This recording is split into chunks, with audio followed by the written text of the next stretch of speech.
An official in the California Democratic Party resigned from her positions over the weekend. Her resignation comes after revelations that the FBI previously arrested her on bribery charges. A multi-year FBI investigation in Anaheim is gradually revealing a network of individuals suspected of corruption. Malahat Rafi'i, the secretary of the California Democratic Party, resigned from her position on Sunday. She wrote on Twitter that she never attempted to improperly influence any elected official, and the work she undertook to root out corruption was in the best interest of the people of this state. A criminal complaint in May alleges that a cooperating witness with the FBI was involved in planning bribery schemes in Irvine and Anaheim. Rafi'i confirmed she was the cooperating witness. In 2019, Rafi'i was arrested by the FBI on suspicion of bribery. Democratic Party leadership, including the California Democratic Progressive Caucus, called for her resignation. The investigation led to the arrest of Todd Ament, former head of the Anaheim Chamber of Commerce. The FBI is still investigating Anaheim Mayor Harry Sidhu on suspicion of corruption. But the Bureau has not yet named a political consultant who is part of the described cabal of people influencing politics in the city. Daniel Hall, NTD News, California. Ever wondered why gas prices are so high? California Insider's Sarah Karami has a special visual explainer on why it costs so much to fill up in the Golden State.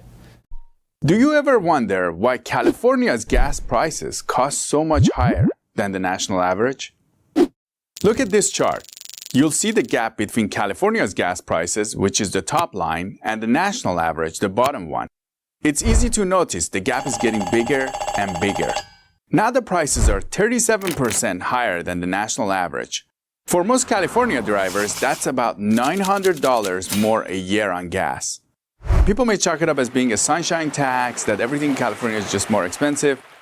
But there are actually a number of reasons why gas has gotten so expensive. In 1992, due to severe pollution from smog, California implemented a special blend of gas for the state to cut down on emissions that cause air pollution, such as sulfur dioxide, nitrogen dioxide, and other chemicals. This special blend helps the environment, but makes our supply more limited, since only refineries in our state produce it. This limited supply could easily lead to higher prices. In 2013, the cap-and-trade program was implemented with an intentional goal to drive up the gas prices by 24 to 73 cents over 18 years. The plan was to encourage people to reconsider their consumption of products with carbon emissions. Under this plan, businesses will get a yearly allowance of greenhouse gas emissions that are within the budget specified by the Air Resources Board. If companies don't reduce their emissions, they will have to buy extra allowances from other companies. And this added extra costs for California refineries.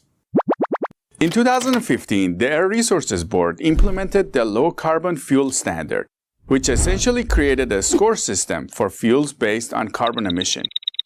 The standard gets stricter every year.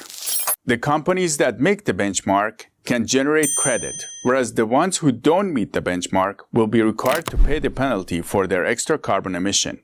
This sounds good in theory, and it would be great for the environment, but in the end, it's the consumers who pay. According to studies, this adds anywhere from 30 cents to $1.06 per gallon. As a result of all these laws, the number of refineries have dropped significantly over the last few decades.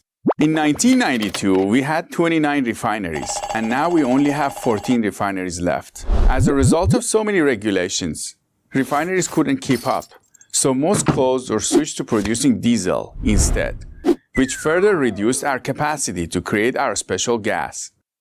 On top of that, only 2 other refineries in the world, one located in Canada and one in South Korea, are able to produce our reformulated gas. But shipping it here is costly, and ultimately the consumers will be paying for it. Despite California having oil, especially in Kern County, over the years many regulations and lawsuits cause our domestic oil wells to be capped, slowly decreasing our crude oil supply.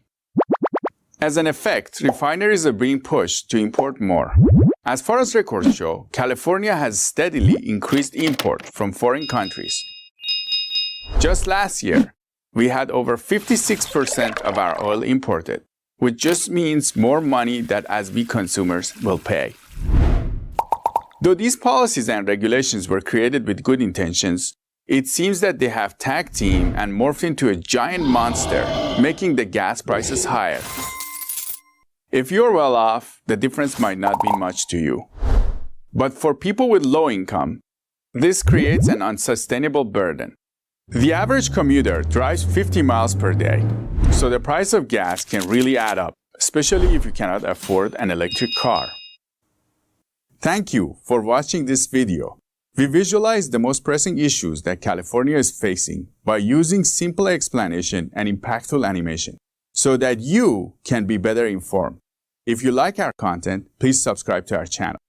See you next time. Two major Southern California school districts are facing declining enrollment.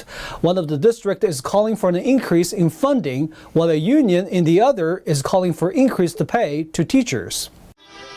Several major California school districts may be facing decreased funding as student enrollment numbers drop in public education. One of Orange County's largest school districts, the Capistrano Unified School District, is calling on the state to increase school funding as it faces declining enrollment. According to officials at a meeting last week, the district's projected enrollment is expected to drop by over 800 students for the coming school year. Capistrano Unified Board member Gila Jones called the proposed budget a starvation budget, saying besides the most basic needs, there isn't any extra money. That's because public school funding is based on student attendance. The district board spoke in favor of Assembly Bill 1614, which would increase base public school funding. Neighboring Los Angeles Unified, one of the largest districts in the nation, expects its enrollment to drop by 30% in the next 10 years. The decrease may result in campus closures throughout the district. Meanwhile, the teachers' union is seeking a salary increase in the next 2 years, citing the high cost of living in California. The LAUSD school board will face the tough decision of whether to close or downsize schools. Statewide teacher shortages are also affecting the school, along with its COVID jab mandate. A law enforcement helicopter rescued a man stranded on a cliff wall south of San Francisco. It's not yet clear how the man got there, but the rescue was all caught on camera. NTD's Eileen Ang reports. A California Highway Patrol helicopter rescued a man stuck on a steep cliff at Muscle Rock in Daly City last Thursday. A local fisherman spotted him clinging on about halfway down a 500-foot cliff and called the Daly City Fire Department. Rescuers on the ground weren't able to locate him due to his location, so the CHP helicopter flew in. The pilot hovered at 100 feet while a rescuer hoisted down another rescuer to the man. Unfortunately for this call, we were kind of battling some strong winds, about 30 to 40 knots, so we knew that was going to be a factor. But my team did a really good job in kind of positioning me to where the victim was. They put the man in a harness and moved to a nearby landing zone. There, he was transferred to medical personnel. CHP helicopters are fully equipped for advanced life support transports and always have a paramedic on board. The man was taken to a hospital with some scrapes and bruises. Eileen Ang, NTD News, California. All things Indonesian, including food, dance, fashion, literature, groceries, and more were all on display at the Indonesian Bazaar in San Francisco. Friends of Indonesia hosted the event to introduce more people in the Bay Area to the culture. NTD's Jason Blair brings us more. Friends of Indonesia hosted its first Indonesian Bazaar in San Francisco on Saturday. The event was part of the city's Asian American Pacific Islander Heritage Month festivities. So I would love people to be introduced to Indonesia and to know Indonesian culture better, to taste our food. Along with authentic food, the event had traditional dance, fashion, plenty of good vibes, and a sold-out crowd. I love my country. And as the fourth largest country in the whole wide world, Indonesia is not widely represented. We are still a little bit underground, but we are starting to make more noise, and hopefully people have more demand on our product, our food, our goods, and hopefully Indonesia can create successful businesses with that demand. The Consulate General of the Republic of Indonesia was also in attendance.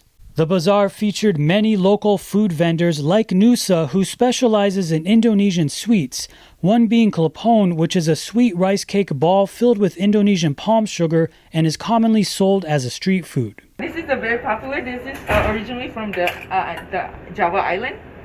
So I call it like a Javanese mochi. The bazaar had entertainment featuring traditional dance performances and costumes.